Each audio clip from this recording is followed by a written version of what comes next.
ఓం మహాగణాధిపతయే నమః. ఓం గురుభ్యో నమః. ఓం శ్రీమాత్రే నమః. అరుణాం కరుణాతరంగితాక్షీం ధృతపాశాంకుశపుష్పబాణచాపాం అనిమాదిభిరావృతాం మయూకైః అహమిత్యేవ విభావయే భవానీం. శ్రీమాత్రే నమః. ప్రేక్షకులకి ఆ లలితాంబిక అమ్మవారి యొక్క అనుగ్రహం పరిపూర్ణంగా కలగాలని మనస్ఫూర్తిగా కోరుకుంటూ మనం ఈరోజు తులారాశిలో రవి ఉంటూ శుక్రుడు నీచత్వాన్ని కోల్పోయి తన స్వక్షేత్రంలోకి వెళ్తూ రవికి నీచభంగ రాజయోగాన్ని ఇస్తున్నాడు. తద్వారా ద్వాదశ లగ్నముల వారికి లగ్నం తెలియని వారి రాశి నుంచి చూసుకోండి ఎటువంటి శుభ ఫలితాలు జరగనున్నాయి. తులారాశిలో రవికి కనుక నీచభంగ రాజయోగం జరిగి అదేవిధంగా రవి 2వ తేదీ నుంచి శుక్రుడితో కలిసి ఉండి నీచభంగ రాజయోగాన్ని పొందుతూ 16వ తేదీ నుంచి మారిపోతున్నాడు. అయితే ఈ శుక్రుడు మాత్రం అక్కడ 25వ తేదీ వరకు ఉంటాడు.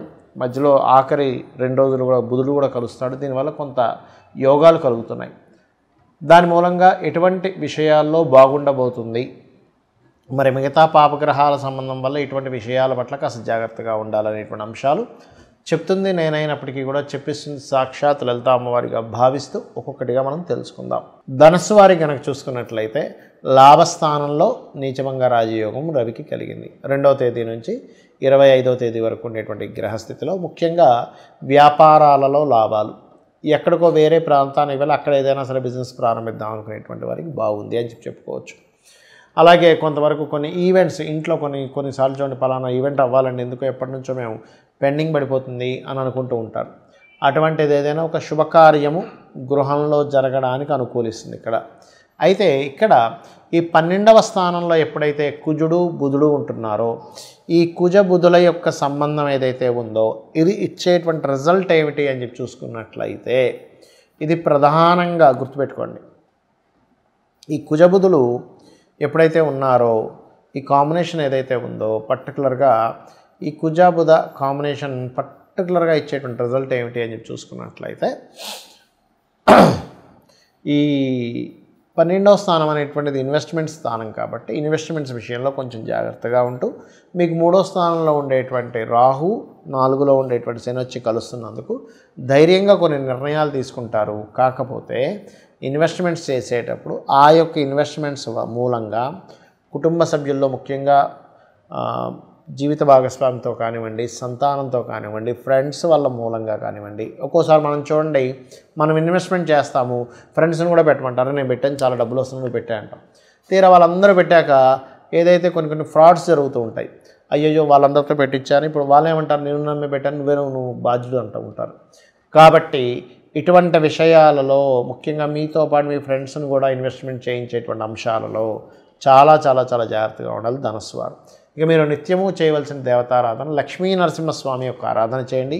కేతు శని రాహు బుధ గ్రహాల దగ్గర దీపారాధన చేయండి. అన్ని విధాలా మీకు బాగుంటుంది. చాలామందికి ఈ నీచభంగ రాజయోగాలు కానివ్వండి, విపరీత రాజయోగాలు కానివ్వండి జన్మజాతకంలో ఉంటాయి. కానీ మనం ఎక్కడికి వెళ్ళినా సరే ఏమండి మీకు ఫలానా యోగం ఉంది అంటుంటారు, కానీ వాళ్ళ జీవితం చూస్తే చాలా డౌన్లో వెళ్తూ ఉంటుంది. అర్థం కాదు ఏమిటంటే ఇది ఉందన్నారు కానీ నాకు చూస్తేనేమో పెద్దగా ఏమి కలవట్లేదు, అంతంత మాత్రంగా ఏదో ఉద్యోగం చేస్తున్నాను, ఎప్పుడు ఫైనాన్షియల్గా ఇబ్బంది పడుతున్నా అంటూ ఉంటారు. ఇక్కడ ఏంటంటే మీరు అర్థం చేసుకోవాల్సింది ఒక యోగము అది గోచారంలో ఏర్పడేటువంటిది తాత్కాలికంగా వచ్చిపోతుంది. కానీ మన జన్మజాతకంలో ఒక గొప్ప యోగం ఉంది అని అన్నప్పుడు ఆ యొక్క యోగము పాపకత్తెరలో ఉందా శుభకత్తెరలో ఉందా గుర్తుపెట్టుకోవాలి. అలాగే ఆ యోగాన్ని కలిగించేటువంటి గ్రహాలు ఎటువంటి ఫలితాలను ఇవ్వడానికి ఉన్నాయి అంటే ఎలా అంటే ఇప్పుడు ఉదాహరణకి ఒక వ్యక్తికి ప్రాపర్టీ మూలంగా ధనం కలిసి వచ్చేటువంటి యోగం ఉంది. అలాంటప్పుడు ఏంటంటే ఆ జాతకుడు ఆ జీవుడు అమ్మాయి కావచ్చు అబ్బాయి కావచ్చు అప్పుడు ప్రాపర్టీ రిలేటెడ్ సంబంధించిన యాక్టివిటీ చేస్తేనే అవుతుంది. కానీ ఇంకోటి ఏదో ప్లాన్ చేసుకుంటూ ఇంకో దాంట్లో నాకు రావట్లేదు అంటే అవ్వదు. ఎలా అంటే చూడండి ఒక చిన్న ఎగ్జాంపుల్ చెప్తాను. మన బాడీలో పలానా వైటమిన్ తగ్గింది అని చెప్పారు డాక్టర్ గారు. విటమిన్ సి అనో విటమిన్ డి అనో B12 అనో సంథింగ్ తగ్గింది. అప్పుడు మనిషి ఏమవుతాడు, అతని యొక్క తత్వం అతని శారీరకంగా మానసికంగా కొంత స్ట్రెస్ అవుతూ ఉంటాడు. అంటే హెల్త్ బాగోకపోవడం వల్ల అవి సపోర్ట్ చేయకపోవడం. అప్పుడు ఏం చేస్తాం మనం ఎగ్జాక్ట్లీగా B12 పెంచేటువంటి ఒక ట్యాబ్లెటో ఇంజెక్షనో తీసుకుంటాం. అప్పుడు ఎగ్జాక్ట్లీగా అది పెరిగినందుకు కొంచెం ఎనర్జైజ్ అవుతాడు. అలాగే ఇక్కడ ఆ ప్లానెట్ ఆ కాంబినేషన్ ఏదైతే ఉందో దానికి సంబంధించినటువంటి కర్మ చేయడం మీకు ఆ యోగాన్ని ఇస్తుంది. ఒకటి పాయింట్ నెంబర్ 1. రెండవది, ఇక్కడ ఏ గ్రహాలు మనకి పాపకత్తెరలో ఉన్నాయి అంటే చిన్న ఎగ్జాంపుల్ చెప్తాను నేను మీకు. మీకు ఏదైతే మహాదశ నడుస్తుందో అంటే ఉదాహరణకి సూర్యభగవానుడు ఓన్ హౌస్లో ఉన్నాడండి, సింహరాశిలో సూర్య మహాదశ రాబోతుంది, అద్భుతం, అది ఇది అని. కానీ సూర్యుడికి అటు ఇటు శని రాహువులు ఉన్నారు. అప్పుడు ఏం చేస్తుంది?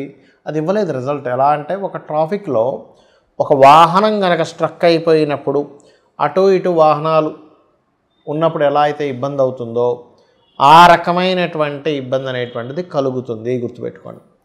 అలాగే మరొక విషయం ఏంటంటే ఇక్కడ గమనించినట్లయితే ఇక్కడ ఒకటే విషయం,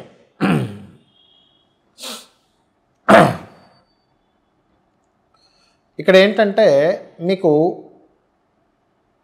పాపగ్రహాలతో సంబంధం ఉందా, అదేవిధంగా శుభగ్రహాలతో సంబంధం ఉందా అని కూడా చూసుకోవాలి. శుభగ్రహాలతో సంబంధం ఉంటేనేమో శుభకర్తెరలో కనుక ఉన్నట్లయితే మీకు రాబోయే మహాదశ కానివ్వండి, మీకు ఉండేటువంటి ఎటువంటి నీచభంగ రాజయోగం కానివ్వండి, విపరీత రాజయోగం కానివ్వండి, అది మీకు ఒక గోల్డెన్ పీరియడ్గా పరిగణింపబడుతుంది ఆస్ట్రాలజీలో. కాబట్టి ఇక్కడ ఏంటంటే మనకి ఏదైనా ఒక యోగం యోగించట్లేదన్నా లేనట్లయితే దాని పోర్ట్ఫోలియోస్ అంటారు. అంటే ఒక గ్రహం ఒక దగ్గర ఉన్నప్పుడు అది ఉండే నక్షత్రము, అది ఉండేటువంటి షోడశ చక్రాల్లో అది ఉండేటువంటి స్థితిని బట్టి దాని యొక్క ఫలితాలని అది ఇస్తూ ఉంటుంది, గుర్తుపెట్టుకోండి. అలా ఇచ్చేటప్పుడు దాని పోర్ట్ఫోలియో కనుక ఒకటి ఉండి మనం ఒకటి ప్రయత్నం చేసేటప్పుడు అది పని చెయ్యదు. కాబట్టి మనం ఏం చేయాలి? ఎటువంటి గ్రహస్థితి ఉన్నా, కానీ కొంతమందికి ఎలా ఉంటుందంటే ఏమిటోనండి జాతకం అర్థం కావట్లేదు అంటూ ఉంటారు. నేను చెప్పేది ఒకటే, లలితా సహస్రనామాలలో మీ జన్మజాతకంలో మీరు ఏదైతే ప్రయత్నం చేస్తున్నారో ఆ ప్రయత్నానికి తగ్గటువంటి నామాలు ఉంటాయి. అంటే ఉదాహరణకి ఉద్యోగం రావట్లేదు, అప్పుడు ఏంటి, ఉద్యోగం అసలు ఎక్కడ ఉంది మీకు? విదేశాల్లో ఉందా, వేరే రాష్ట్రానికి వెళ్తే ఉందా, ఇంట్లోని కూర్చొని వర్క్ ఫ్రమ్ హోమ్ ఉందా, లేనట్లయితే అంటే రెండు ఉద్యోగాలు చిన్న చిన్న జాబ్స్ రెండు చేసే ఉంటాయి, అలా ఉందా, లేకపోతే అసలు యోగమే లేకుండా వ్యాపార యోగం ఉందా? ఫస్ట్ ఇది మీరు ఐడెంటిఫై చేసి దానికి సంబంధించినటువంటి ఏ గ్రహమైతే మనకు సపోర్ట్ చేయాలో ఆ గ్రహ సంబంధించిన అధిష్టాన దేవతను ఆరాధించడము. ఏ ప్లానెట్ మూలంగా అంటే ఇక్కడ ఏంటంటే గ్రహాలు మనల్ని ఇబ్బంది పెట్టడం కాదు, మన కర్మ గ్రహ రూపంలో ఒక సాఫ్ట్వేర్ లాగా పనిచేస్తూ ఉంటుంది. ఆ గ్రహ సంబంధించినటువంటి దానం ఇవ్వడము, ఆ గ్రహ సంబంధించినటువంటి హోమం చేసుకోవడము లేదా తర్పణం చేయడము, ఆ రకంగా చేస్తూ ఉండాలి. అప్పుడు మీకు ఖచ్చితంగా 100% మీరు ఏదైతే లైఫ్లో ఒక గోల్ అనుకుంటున్నారో అది ఖచ్చితంగా తీరుతుంది. దీంతోపాటు ఇప్పుడు ఉద్యోగం రావట్లేదు, ఓం మాణిక్య మకుటాకార జానుద్వై విరాజితాయ నమః. ధనపరమైన ఇబ్బంది ఎక్కువగా ఉంది, ఓం సంపత్కరీ సమారూఢ సింధుర వ్రజసేవితాయే నమః. లేదు అనారోగ్య సమస్యలు ఇబ్బంది పడుతున్నారు, ఆరోగ్యం బాగుండట్లేదు, అలాంటప్పుడు ఓం సర్వవ్యాధి ప్రశమని సర్వమృత్యు నివారిణి అగ్రగణ్య అచింత్య రూప కలికల్మషనాశిని నమః. ఈ రకంగా ఒక్క నామం అని కాదండి, లలితా సహస్రనామాల్లో మనకి 1000 నామాలు, సహస్రం అంటే 1000 అనంతం అని.